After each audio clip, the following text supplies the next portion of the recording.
Hey class, how's it going? So I'm super excited. I want to share with you all just a little science experiment that I'm going to be partaking in, and I would love for all of you to join with me. So what are we doing? For those of you who were in class with me, I think Thursday, I got a package in the mail, and this was the package, this glass jar. Okay, so what are we gonna be doing? Making sourdough bread. And what does that mean? Well, if anyone has made bread before, they're gonna know that yes, you need flour, you're gonna need some water, and you normally need yeast and some salt. But we're gonna change things up a little bit. Instead of adding commercial yeast, we're just gonna do flour and water and time. A lot more time. So what I started here is just a quick mixture of only flour and water, and it's sitting in here. And it's not doing much of anything. And in the pictures that I'm gonna post, there's not much also in here. I mean, you're just gonna see me putting it in and mixing it, okay? We're gonna start slow. We're just gonna start with 50 grams of flour, 50 grams of water, and I put it in here. I'm marking it all down in a journal, which I'll post pictures of too, and it's gonna sit for 24 hours, not doing anything to it. And actually might have to sit a little bit longer because in my house, it's super, super cold, 63 degrees, okay?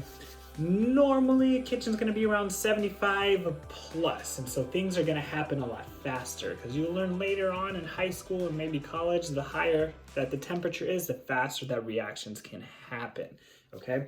So, that aside, I'm super excited to be doing this journey. We're gonna be doing this day by day. Every single day I have to do something this. I can't just let it sit and see what happens. I have to add more flour and water every day. It's called feeding my sourdough starter. So this is my starter.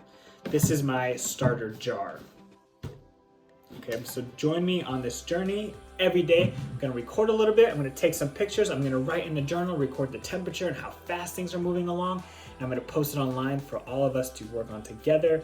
And I'll see about maybe being able to make it repeatable so some of you guys can do this at home. And so maybe you can have your own sourdough bread to enjoy over the winter break, all right? So thank you so much for joining me. Have a great day. See you all in class. Sorry about the messy hair. It's been a long day. All right, so I'm gonna start with the hardware. Everything you see here is my hardware. I got my scale, a bowl, and my jar.